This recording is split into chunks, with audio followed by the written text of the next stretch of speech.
if you don't come. I accept your challenge. There are always those phases in gaming where genres tend to become a trend and suddenly our game libraries become over-encumbered, and it becomes difficult to stand out as a unique title when all you are is a replication of what came before. Loopmancer is the next entry in the cyberpunk and roguelite time-looping side-scrolling formula that has been tried and tested again and again in recent years. But does Loopmancer bring anything new to the table? No, not really, but the question is, does the game effectively combine all of its elements into a satisfying rush of violent repetition? Or is it just a dull merry-go-round in which I wish I would just stop waking up on altogether? Hey, I'm glad you asked. Welcome to the broadcast, my name is Naj. Smash in that subscribe button if you like my videos, it is really appreciated. And I'd like to thank eBrain Studios for the review copy of the game, which is now available on PC with console versions in the pipeline. Bring it on, big guy. Loopmancer is the studio's first game, and they aptly named themselves after the e-brains within the game's story. An artificial chip implemented into humans that acts as a brain, recording data, essentially an always recording memory bank. Useful for taking down criminals, but not for your dirty little secrets, provided they haven't had memories fraudulently implemented or removed, like the morning after a night out on the town. Take me to jail. Taking down criminals is the bread and butter of Zhang Jizhu, our detective protagonist who lost his daughter's life and wife's mobility through a tragic car accident. But crime never sleeps in big cities, as Jizhu is called back in for a very important assignment. An investigation into a missing reporter who happens to be the mayor's daughter, and it's down to Jizhu, I'm probably butchering that name, to find out what happened. That is before he dies and wakes up again, and again, going through loop after loop searching for the truth, leading down a dark path full of bloody intrigue. And intrigued I was, as the story here in Loopmancer is something that I actually found to be pretty interesting, or at least for my first run through. Now I am going to go over a few minor spoilers, but nothing major. The cyberpunk setting is something that will always interest me as a huge fan of sci-fi. Loopmancer does somewhat fall into classic worn-out tropes with its story, but I would be lying if it didn't have me gripped, and that was due to the mystery surrounding the case, as well as giving player choice in the story with regards to leads to follow up on, or which damsel in distress to rescue in pivotal moments. A narrative structure like this in roguelike games is something that is pretty unseen, and whilst it's not the most original story, the effort was there. As far as I'm aware, there are 7 different endings to a run, determined by your choices in the game, most of which lead to Jizhu waking up the morning back where it all began. How is this Groundhog Day loop connected to the case, and how is it all connected to Jizhu's own past? All questions that grabbed my attention at least until my second or third run. There are some cutscenes that have some pretty funny changes on subsequent runs, but the story begins to repeat itself and more painfully, starts trying to run with its shoelaces tied. It trips over itself that it begins to not really make much logical sense within its world. Jizhu remembers each previous run upon waking up. After completing the game once, he basically tells the mission advisor the whole plot of the game, telling her that he has lived all of this before. Every detail is correct, and if that's so, then why can he not remember the simple things like where the reporter is, if she's even alive, and where to go and just kill the big bad cheese?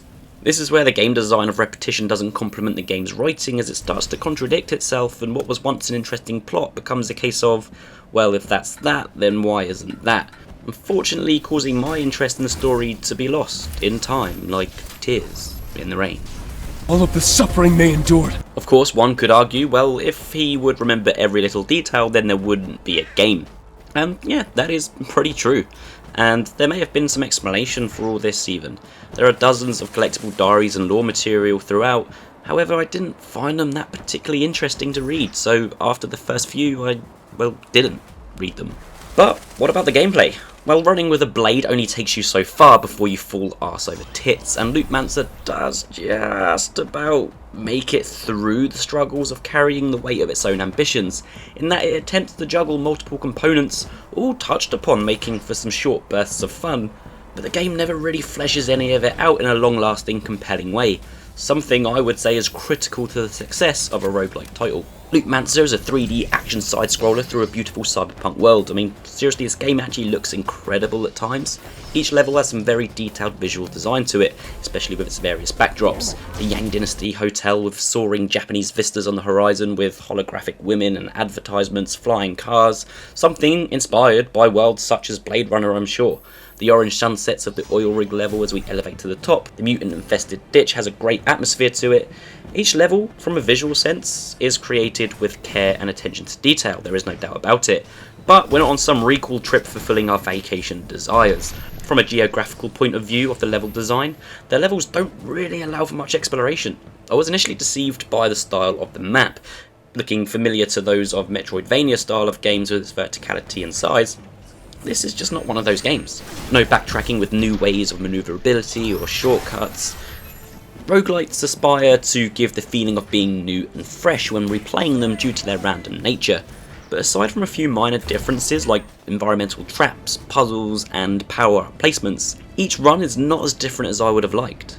Running from left to right, you will come across upgrades and weapon drops slightly off the beaten path, but nothing is ever difficult to find, and eventually you kind of know where everything is because it's not that different, terminating any excitement in exploring the levels. In the end, I was sprinting through levels faster than a hedgehog being chased by a man who looks like an egg. But luckily enough, I did want to slow down and rumble tumble because the combat here is where the game shines. In the heat of it is slick and addictive. Equipped with a melee weapon and a firearm, melee weapons ranging from a katana and flaming swords that fire a blast at the end of a combo, which is my personal favourite, from fishes to what I can only assume to be a big purple cucumber. Yummy, yummy! There is a variety to choose from for the primary weapons, each with their own moveset or buff, whether that be poison or fire damage.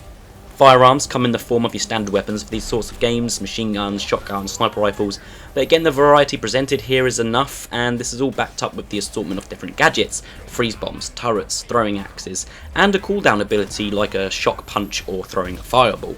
You can upgrade your character, health, stamina, cooldown effects, how many cans of health you can hold, and whatever you can get your grubby mitts on. Upon death, you do lose your equipped equipment, but all upgrades and unlocked weapons do remain, meaning you'll get stronger the more you start from the beginning, except I didn't really experience that because my first 2 runs I didn't die once. In fact, I didn't die until I forced myself to see what would happen. Now there are difficulty settings in the game, granted, all the way up to challenging difficulty, but as I do for most games I either start on normal or hard.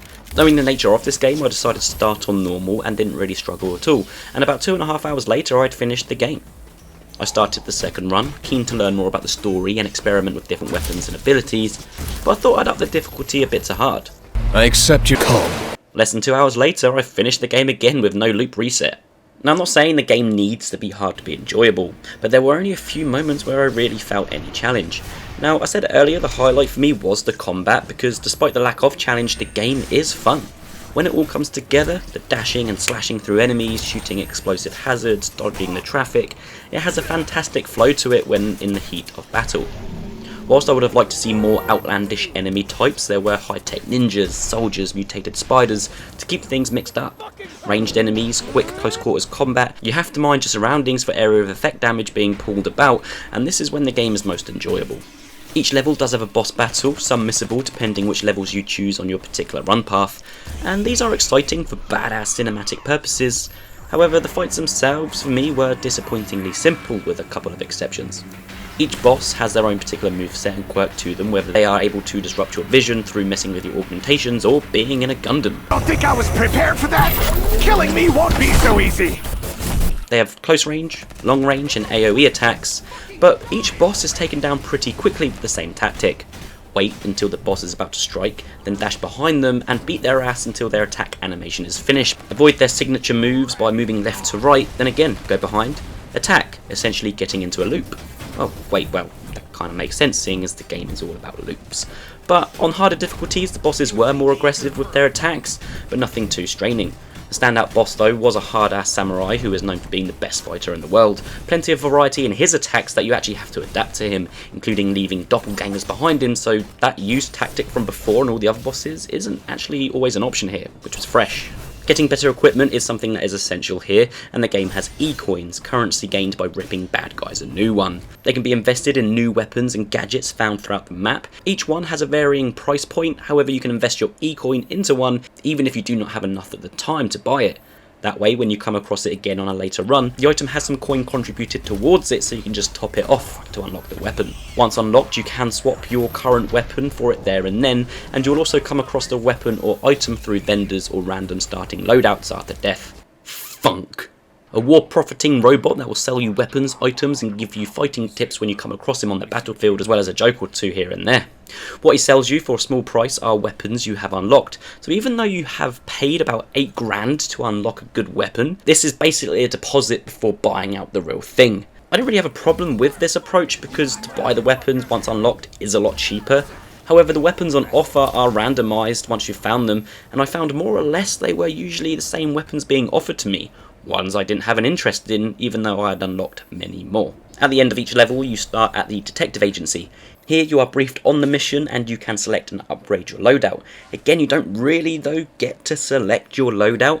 You can view your found weapons and items, but you cannot equip them, only being able to select from a randomly generated few. Weapons can be upgraded here too, their damage, ammo capacity and so on, but you can only upgrade what you have equipped. I would have liked to perhaps been able to upgrade any weapon I had unlocked at base, then that way out in the heat of combat I would have been more inclined to mix it up a bit rather than ignoring some pickups because the damage output dropped just too much. At the start of each loop, after death or completion of the game, you do have a second currency to upgrade your character's moves. You can buy the ability to parry, slam to the ground with a big fisty punch, or slow down enemies. This all did add some layers to the combat which I enjoyed. And that really brings me to the final verdict. Do I recommend the game? Well, if you are still watching, you can probably tell this is a bit of a mixed bag for me. If you are just looking for some brainless short bursts of fun in the combat, then yeah, it's pretty good. I really enjoyed my time in the gorgeous levels battling through waves of enemies. The combat does have some punch to it, no pun intended. However, if you're looking for your next favourite roguelite with great player progression, grinding and punishing dungeons that randomise enough to keep you playing for hours, then this is probably gonna disappoint you. I do wish it was a bit more like that, as the longevity of the game just wasn't there for me. Which was a shame, as the world and combat is something that could have been elevated into greatness had its counterparts been greased up and refined. But look, this is all just my opinion, and what would be the point of all this if we all thought the same?